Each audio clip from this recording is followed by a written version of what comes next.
Have you ever been in a meeting where you were expected to answer a question, to speak out, but just right when the moment was there, that you had so many thoughts floating in your mind and you just didn't know exactly quite what to say, right? In this video, I want to answer some of your questions. And one of the questions I get asked very often is, how do you organize your thoughts? And how do you organize them in such a way that you can therefore communicate clearly, especially in meetings or in conversations? And I want to share with you some very practical techniques on how you can achieve that.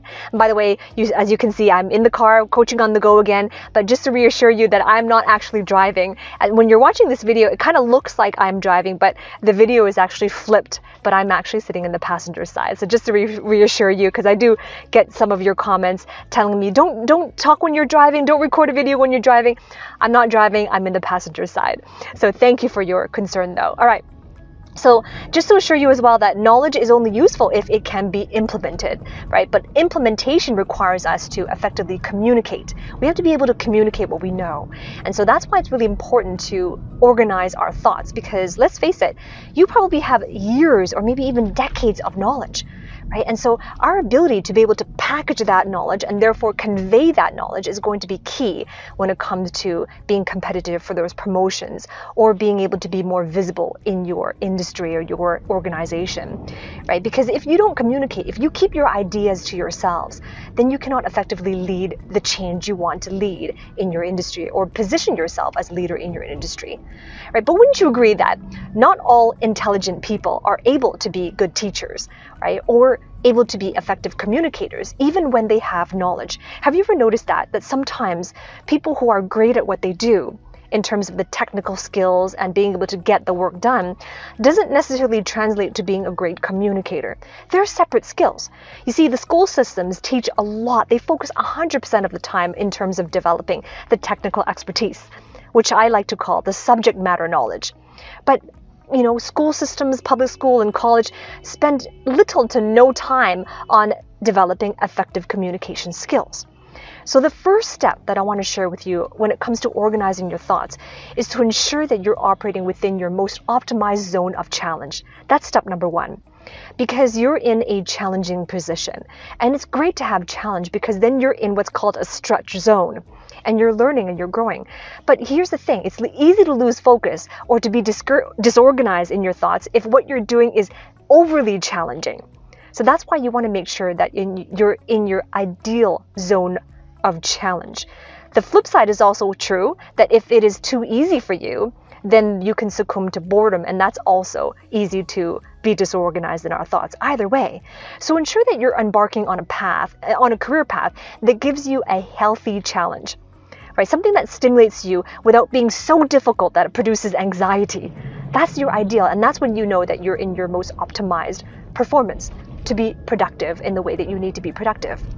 But also make sure that that same career path is not overly simple, that it produces boredom. Because either way, boredom or anxiety, either way, too much challenge or too little challenge, it causes disorganized thoughts. Right, so once you're in your most optimized zone of challenge, then the next step is to change your thinking habits. Right? And what do I mean by that? You see, most people are just so busy, right? They're so busy meeting deadlines, right? Carrying out projects, right? Fulfilling their job description, their task. They're so busy with those things that they don't dedicate time specifically for thinking. And this is when you really develop the skill set of thinking. Right? Instead of being so busy cramming in new information, trying to hurry to get through new materials that you have to learn for that new job or that new promotion, or trying to retain new knowledge by rote memory, that's what leads to disorganized thoughts, was when we have those practices. And those practices, we developed habits around them ever since college and education, right? Isn't it true? We're juggling 5 courses a semester, 6 or maybe 7 courses a semester, and we have exams, right? We're expected to perform, and so therefore, we have developed habits since a young age on cramming new information, and we're in a hurry to just get through the stuff that we don't slow down to let the stuff go through us, the materials go through us. So here's what I suggest.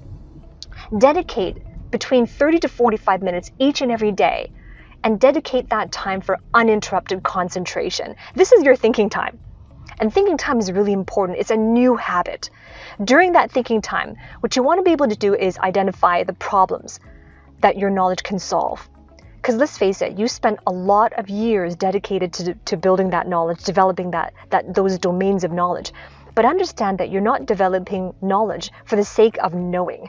You're developing the knowledge that gives you the ability to just solve important problems for the organizations that you work for.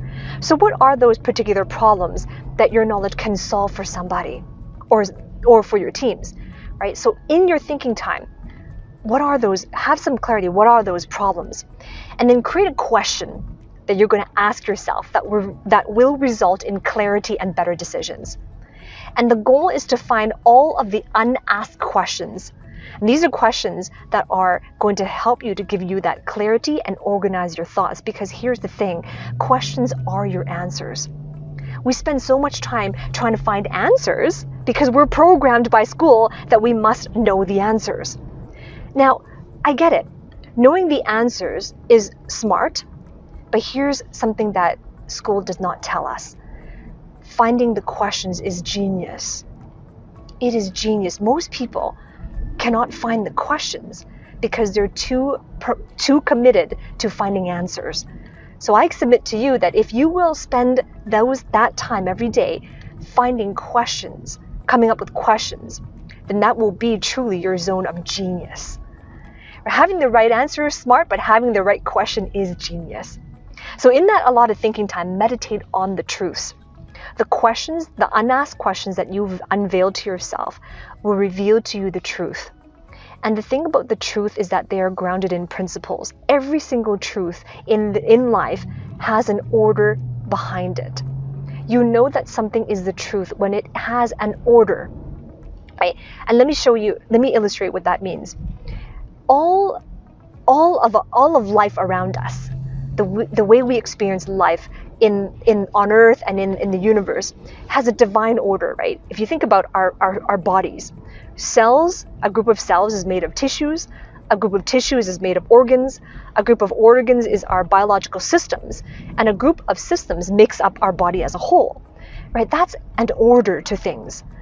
Everything we experience in life has an order to it because those are the truths. Those are principles in life. So once you find the truths from those questions you generate, the truths themselves will be able to, and you meditate on the truth will have an order to it. And all you got to do is follow that order, and that will help you automatically organize your thoughts. So if you want to solve a problem for somebody, which your knowledge is designed to do, then in order for you to produce that outcome for your teams or your organizations, you have to be able to teach them some sort of framework, some sort of truth. The truth by its nature will have an order, and that is exactly the order that you use to organize your thoughts. So now I want to hear from you. Comment below, because remember, knowledge itself is not power. Applied knowledge is always infinitely more powerful. So practice this. Right, comment below, share with me, what are your key takeaways? What have you learned from this? And I want to hear from you. Comment below, come back to this video and comment below. Once you've had your first thinking time, share with me your experiences. All right, and if you haven't done so already, remember to subscribe to my channel, right, ring that bell below, subscribe to my channel, and ring that bell so that you can be notified every time I release a new video. So if you have some questions as well, comment also on this video and other videos as well, and I might answer your questions too in this series.